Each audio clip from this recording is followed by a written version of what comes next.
كثيرا الذي عز الهاشمي. دخل مسلم قدمت له الطعام فأكل إلا قليلا راكعا ساجدا إلى أن هومت عيناه رأى الله أمير المؤمنين قال يا مسلم إنك عندنا عجل بالقدوم إلينا. وإجا ابنها وعرى أخذت عليه المواثيق قال له إذا خبرك لا تخبر أحد إن في دارنا ضيف. فهذا سكت الملعون في الصباح راح أخبر ابن زياد وجاءت الخيل. سمع مسلم حوافر الخيل قعقعت الرجال والسلاح فخرج وأنشد يقول لسان الحال إذ قلنا بالفاك الجيش يا حيد يردون يعلونك يا صنديد أريد أن وراجل عمك تعيد وتخلي جثثة أرسل بيه يقول يا طاعة شجعيني وبعم حيدر تذكريني بعزم الله لرد جمعني جيني كفو ما دام صامي بيميني.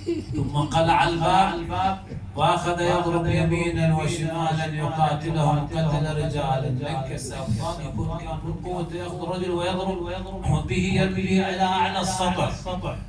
فتعجب عنه محمد بن اشعث وكشف الى بن زياد مدني للخيل والرجال قال ما اقدر عليه قال اعطيني امان نقول بعث لهم 500 فارس قال لا امان لكم ايها الكفر الغدر. اخذ يقاتل يقول هو الموت فاصنع ويكما أنت صانع فأنت بكأس الموت لا شك كارع.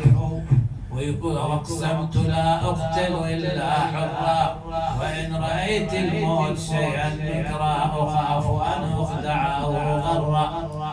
رد شعاع الشمس فاستقر. يقول مرتين ثلاثة يقول له ويحك أنا راسلك إلى واحد يقتل هذه يثلم بكم هذه الثلمة العظيمة فكيف إذا أرسلتك من هو أشد بأسا وأقوى براسا قلت هذا مسلم فكيف إذا أرسلتك الحسين شو تسوي أنت؟ قال لا تظن أنك أرسلتني إلى بغداد من بقاقلة الكوفة إلى وجر مقام من جرامقة الحيرة أرسلتني إلى أسد نورهام وبطل الهمام من آل خير الأنام. أعطوا الأمان فلم يقبل وأخذ يقاتلهم.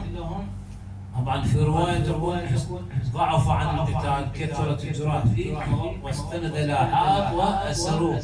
ورواية أخرى لا تقول حفروا له حفيرة ووقع في الحفيرة وأخذوه أسيرا إلى بن زياد. أرادوا يصعدونه أنها صارت محاورة مشادة كلامية. فدخل إلى ابن زياد فقال له الحارس لم لا تسلم على الأمير؟ قال ويحك ليس لي بأمير إنما أميري هو الحسين عليه السلام. فقال له ابن زياد سلمت أو لم تسلم فإنك مقتول لا محالة. وأخذ يسب علي والحسن والحسين وعقيلا. فقال له مسلم الحمد لله الذي جعل موتي وقتلي على يد شر بريته. فقال لابن زياد أين بكر بن حمران؟ لأن بكر بن حمران جرح مسلم ومسلم جرحه فشلون القتال؟ قال له خذ مسلم واصعد به القصر واقطع رأسه وارمي برأسي وجسم أعلى قصر الإمارة.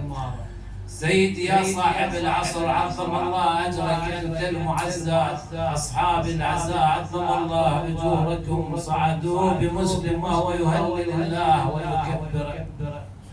صلى ركعتين توجه نحو الحسين قال السلام عليك يا أبا عبد الله عظم الله أجوركم. ثم أخذه بكر بن حمران فضرب عنقه وألقى برأسه وجسدي من أعلى قصر الإمارة.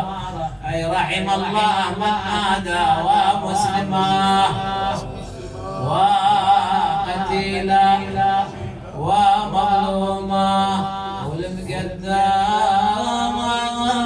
رقضا والشاعة أخبارا رموا القوم بالقصر الإمارة وأن انتهى العقبة وبقت النار مظلمة ولا بعد واحد يصيلها مصيبته مصيبة صدع الأجبار ومن قبل المشيبة شايب الأطفال شفت ميت يجرونه بالأحمر يا صاحب لا تظن صارت مثل ما ينجار عاد يستجير يكون ينجار وعن جتل حليف الشرف